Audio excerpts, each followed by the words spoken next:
tell us a little bit about how you put this all together? Well, simply, it's a large sump in the back that everything feeds into. Off of that sump, you pull the water out, and indiscriminately we send the water in every tank. So, when the water enters the mud refugium, as you can see, we have a higher flow rate on the fugiums than we do with the regular tanks. But after it comes in, when it exits, it just goes right back to the sump.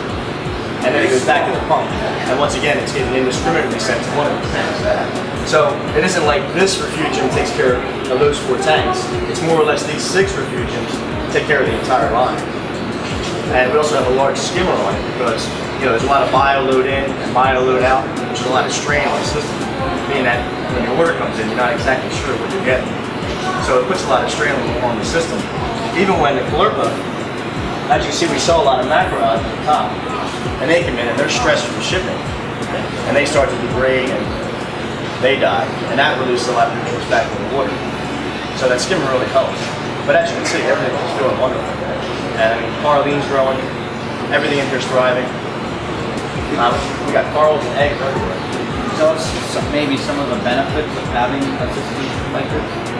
Well, I will say this, it definitely spikes people's interest because I labeled everything with the refugium and I put a filter number on it. And people look into the tank as thinking that there's something for sale. When actually we don't sell anything out of these 6 tanks. But it starts up a conversation of saying, what is this? And I tell them it's the filter. 90% of them just think I'm kidding at first. And when I tell them that this is actually filtering the whole line, then it enters a whole new realm of, what am I not doing in my tank? And not only is it like constantly supplying food to everything, health, it just makes my life easier. Have you found that you're able to keep harder to keep animals than normal? I am. There's stuff like basket starfish, Anthias, everything. There's nothing yet we've been able to put in here that's giving us any trouble. Anything we get in, now our fish line is on the other side, but if there's anything we get in that's fragile, obviously we put them in here because this is, much more life.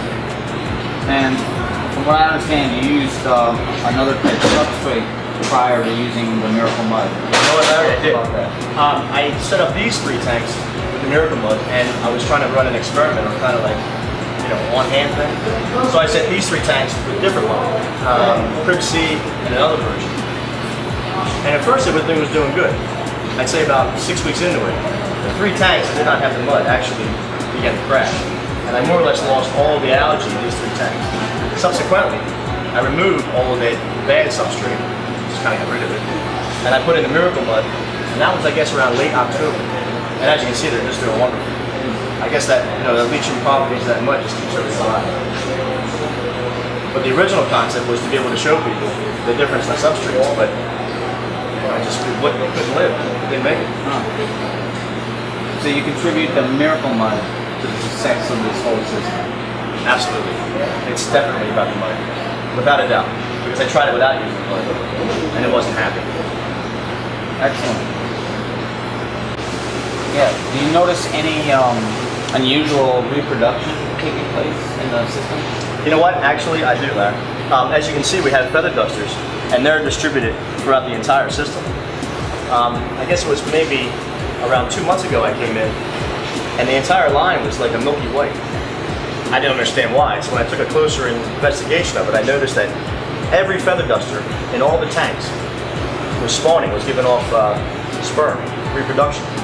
And since then, if you notice this tank right down here, I never put anything in this tank. This was actually just supposed to be housing some rock. I've taken the rock out, and since then, there are a large number of feather dusters that have reproduced into that line, and they're still growing to this day, as you can see. Wow. When I had corals in this line, I had corals here because my coral tank was leaking at the time. I had my star polyps. They were also doing it. Each tank, every tank there were star polyps, every one of them was letting off sperm. But as of yet, I haven't seen any star polyps popping up. I'm totally happy I got it. I mean, I really made a good move. It's been nothing but beneficial. Especially it appears that it's something new. A lot of people don't even know about it. And this way they get to come in here and they can see it firsthand. Right. It's really an educational thing. It is very interesting.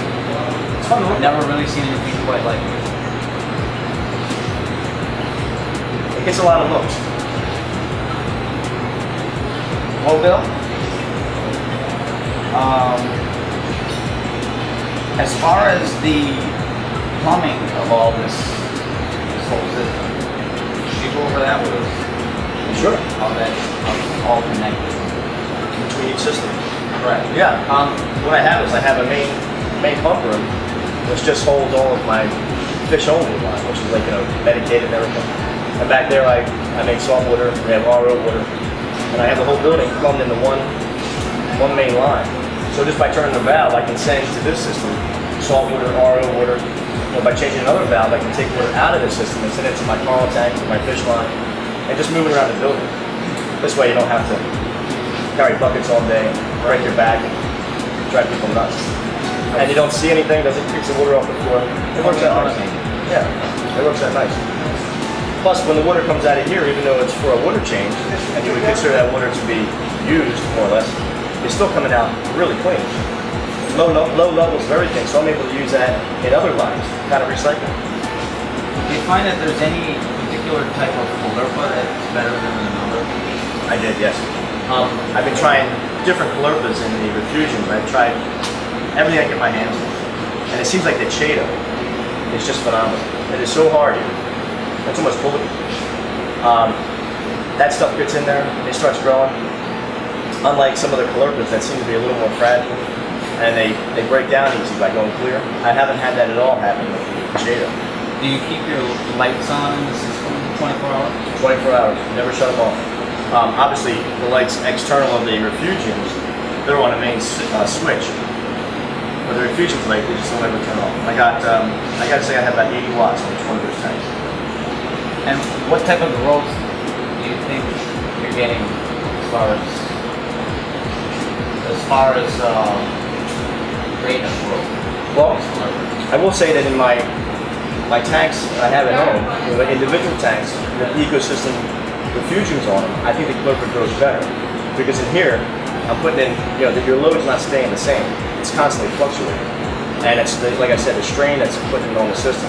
So at one point, it's growing really fast, and then I sell everything out of the system, and then there's no bio load, and then the growth seems to really subside, almost to a standstill, until my new water comes back in, and then it will start to be reversed again. So it's really up and down. So all in all, are you satisfied with what you've done here? Tickled pink. I love it. It works out great, and I mean I don't have any troubles. I mean I have, this thing's about 500 gallons, and it just takes care of itself.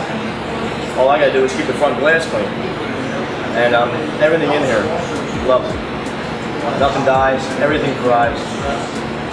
Makes my life easy. Excellent. It's a very interesting concept. We're really impressed with what you've done. Thank you. So we would like to honor you with a certified dealer certificate. I'd be honored. You have showed us that you have the methodology of our concepts down pat, and you've actually put it into works, and it seems to be working very well for you. It almost works for itself. We would like to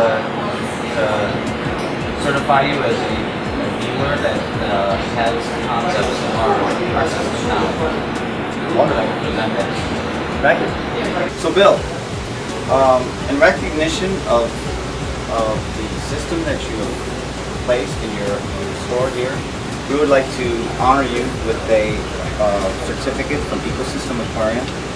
This is a certified dealer certificate, which only very few have received. This one here is in recognition of their extensive knowledge and utilization of the ecosystem mud methodology. So, congratulations. We're very happy to have you on board. You will also be mentioned in Coral Magazine as a certified dealer. We're going to have a list of all of our certified dealers, and hope that helps with your business here. Thank you. I'm honored. Congratulations.